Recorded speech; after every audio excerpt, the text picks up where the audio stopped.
Good afternoon mga kamataderong mga ka-Maichi TV.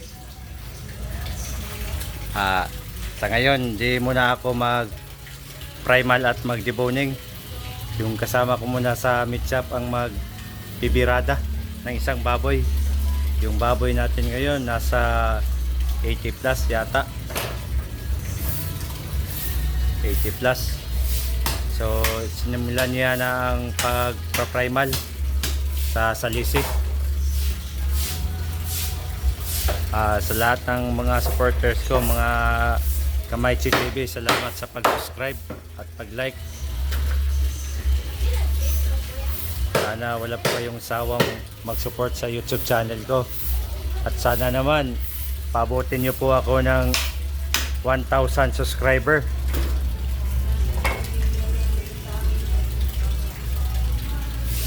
Sana mga ka-Maichi, aabot ako ng 1,000 subscriber. Para naman may masahod tayong makukuha galing sa inyo.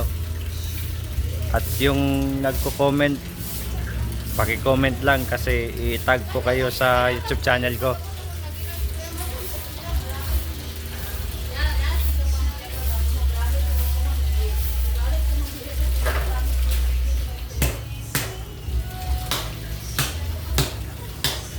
So balik na po siya sa primal, sa salisi. Kinuha na po niya yung impilya.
Bale, kinuha na po niya yung salisi.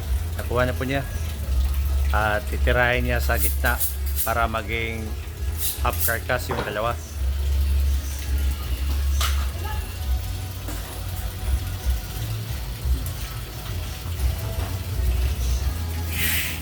So, nahiwa na po niya sa gitna, mga ka-Maichi.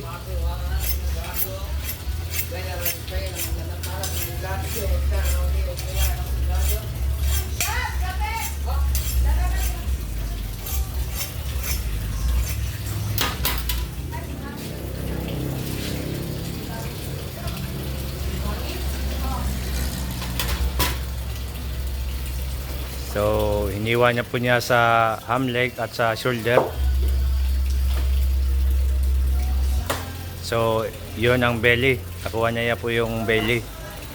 So, yung isa na naman. Hiwain niya yung isa.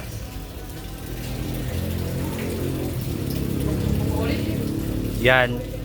Ang tinira niya is ham leg. Pinating niya.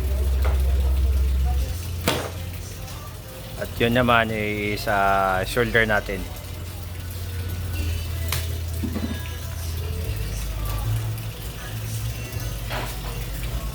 So kuha niya. Yun, pangalawang belly. Pangalawang belly nakuha niya. So magsisimula na po siya sa pagdidibon, mga ka-Maichi TV. Yung inunan niya is shoulder. Isang shoulder.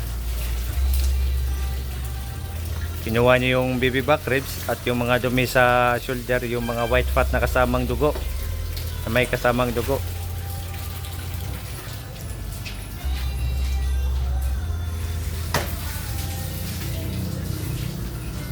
Yan is Kasim. Kinuha po yun niya yung kasim at tinira po niya sa gitna yung join.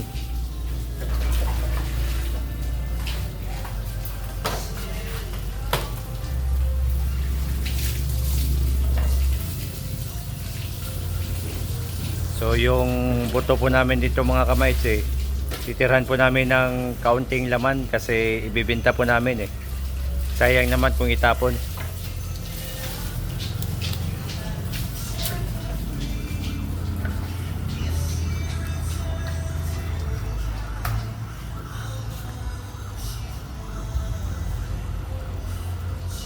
Yan, yun. So tapos na po siya sa isang shoulder at yung pangalawang kunin niya is parang shoulder na naman, pangalawang shoulder.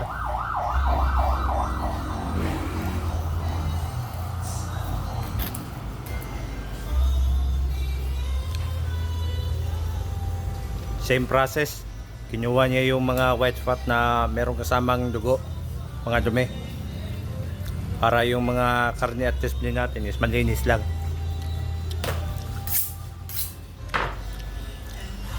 Yan, ano lang, paulit-ulit lang. Same process lang yung ginagawa po namin dito sa meat shop.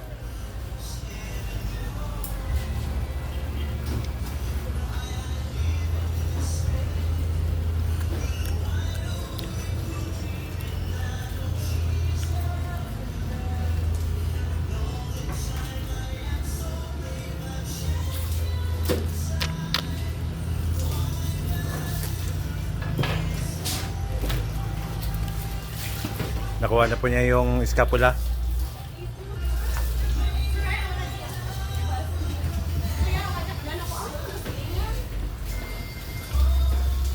Meron naman siyang kakaibang technique na ginagawa. Kami dito sa meat shop, iba-iba yung mga technique po namin. Para mas madali yung hiwa po namin at yung pagkuha ng buto. Yun, linisin muna. Yan ay pangatlo na naman yung deboning niya. Yung pangatlo na pag-debone niya is ham leg. Kinuha niya yung pelvic bone. Dumaan sa joint.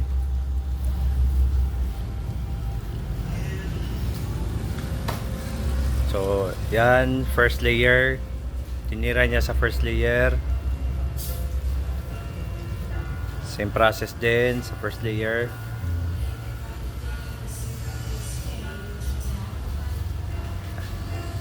So, wag po kayong magtataka mga kamaitsi, yung mga buto namin. Lalagyan po namin yung kaunting laman kasi para naman sa mga customer na hindi mahihinayang pag bumili ng buto. Yan, pangalawang ham leg.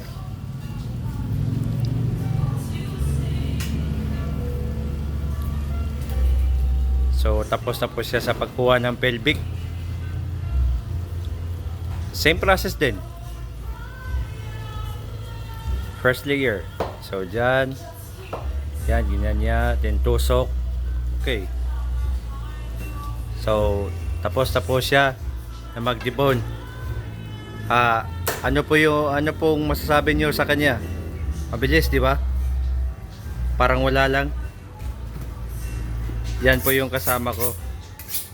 So titirahin naman yun yung ulo ng baboy.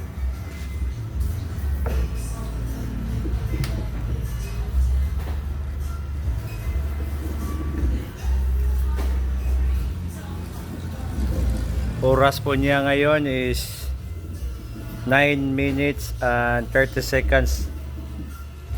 Sobrang bilis. Yan ang mga original butcher.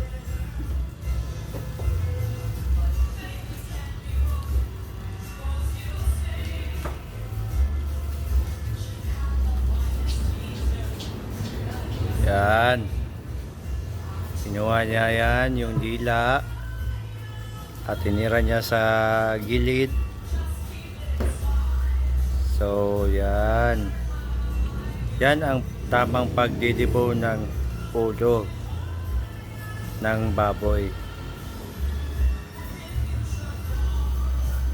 Yan. Yan, ganyan.